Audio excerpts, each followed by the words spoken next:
kiya mi abba manendalatu yankaba kana bosiftu onetiya tirutiya ana fi soromia oromia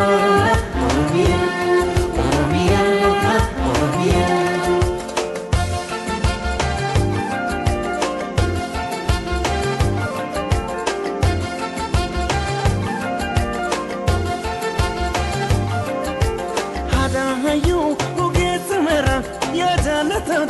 biya gototo ebifamtu biya biyarra ya oromia fakki jannata anan kanke anilmi ke dufanjira amasitu salamata anan kanke tokichike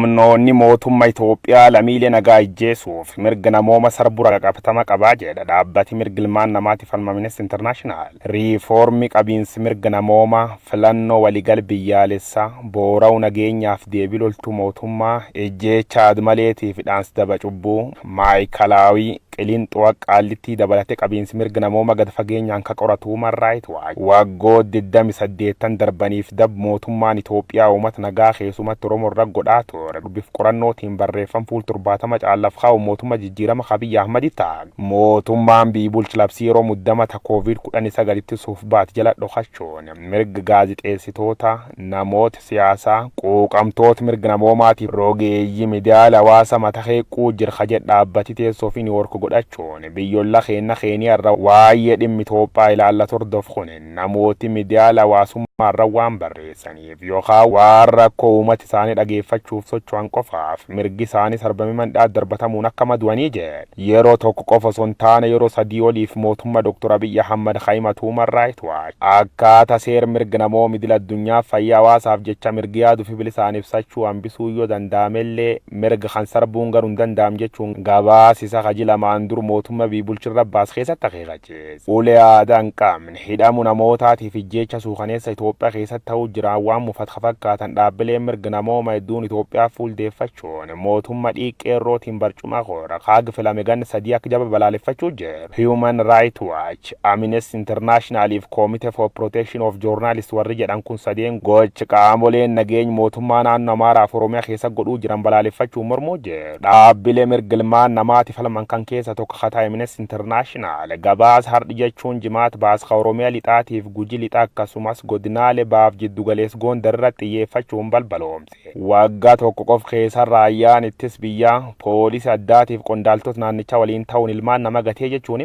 mata duree gabaasicha ka mirga kabachiisuu dhabuun miidhaa mirga namooma naannoo Oromiyaatiif Amaaraa keessa raawwataman jedhu dhaabbati asxaa keelloo kun Amnesty International mootummaan Abiy Ahmad ajjeecha seeraan ala hidhaansi jimlaa seeraan ala namoota buqqaan taasisuuf miidhaa qabeenya irraan ga'uu jira riifate dhaabuu qab jechuun waamichi dhiyeesse. Sodaa kanarra kaka'in naannolee akka Oromiyaatti Amaara uumatoota kibbaa Harariif Dirree Dawaa wal dhabdeen akka uumamtuuf sabab ta'ee jira jedhan jaalaqabbaar 2019 mootummaan Itoophiyaa garee nageenya lixaaf Gujii irratti hojjetu hundeessee ture jedhe. Gareen kunis kaayoo sochii milishaa gandaa poolisii adda Oromiyaatiif poolisii idilee akkasumas raayyaa ittisa biyyaatiin deeggaramuun waraan bilisummaa Oromoo yookaan WBO bosona jiru godinaalee lamaanitti argamu hordofaa akka qabibsa baasus dubbiin tuni shirdhibiin bakka buufamuun bara 2019 qof keessa godin Gujii baana gooro doolaatiif godin Gujii lixaana duddaawwan namooti 39 ajjeefamuu birga'ee jedhan. Warri ajjeefaman kan keessa 29 kan ta'an gooro doolaa raayyaa ittisa biyyaatiif poolisii Oromiyaatiin yoo ajjeefamanii namooti 16 immoo dugdi daawwaatti manna tokko malee jimlaan ajjeefamuu raga qabatama qab jechuun mootummaa Dr. Abiy Ahmad addunyaatti himaa. Ji'oon kololeessa kee gooro doola gandira roodha dachimiyeessa Abdullaahi Guluu Alakeetiif qaanqee utara shuree ferooti isaanii kawoboo deeggartuu jedhuun isaa waabiin ijoollee tambaasuuf dhumnaan dhukaas irra banan ijjeessan ka jedhe gabaasi dhaabbati mirga namooma kun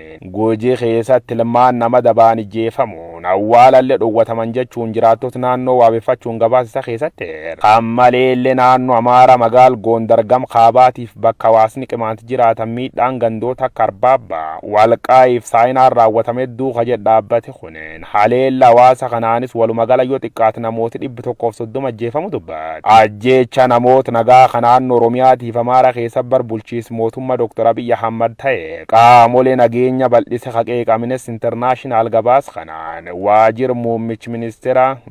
raayyaa ittisa biyyaa ministeera nageenya koomishinii poolisii akkasumas abbaan alangaa waliigalaa federaalaatiif wanni kun akka fala argatu waamichi dhiyeessu gabaas isa keessa baate yeroo gabaas kan barreessutti namoota dhuunfaa 80 ol ta'an Finfinnee Gondar Aywaamba Walqaayitii fi Hawaasaa dhaqee dubbisa jedha Amnesty International bu'aa qorannoo isaanii kanarra yaada kennaniif ministeera nagaa ministeera raayyaa ittisa biyyaa koomishinii poolisii federaalaa biiroo bulchiinsaaf nageenya Oromiyaa koomishinii poolisii Oromiyaatiif biiroo bulchiinsaaf nageenya Amaaraa akkasumas koomishinii poolisii naannoo Amaaraa gaafachuu gabaasa isa hardha kan keessatti dubbate.